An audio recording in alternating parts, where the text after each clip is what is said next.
Баршаңызға қайырлы күн достар. Сіздермен бір-ақ ингредиенттен тұратын балмұздақтың рецептін ұсынамын. Оның құрамы өте пайдалы әрі дәмді. Видеоны соңына дейін қараңыз.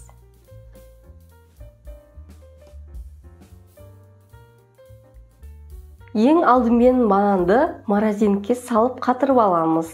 Қатырылған бананды турап блендерге салып, ең қатты жылдамдықта еземіз.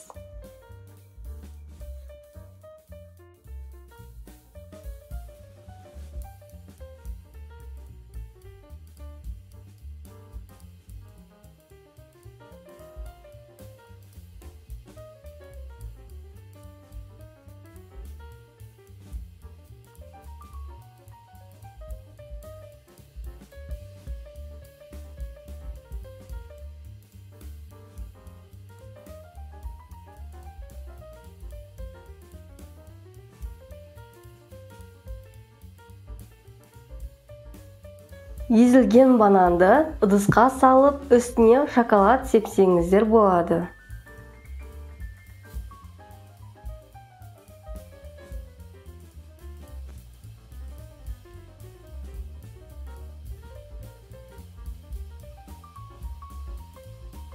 Біздің балмұздақ дайын, өте оңай дайындалады. Егер басқа дәмде жасағыларыңыз келсе, бұған әртүрлі жеміс-жидектер, мысалыға құлпынай, таңқурай қосуға болады. Сіздермен болған Ардақ. Каналға тіркеліп, лайк, коммент қалдыруды ұмытпаңыз.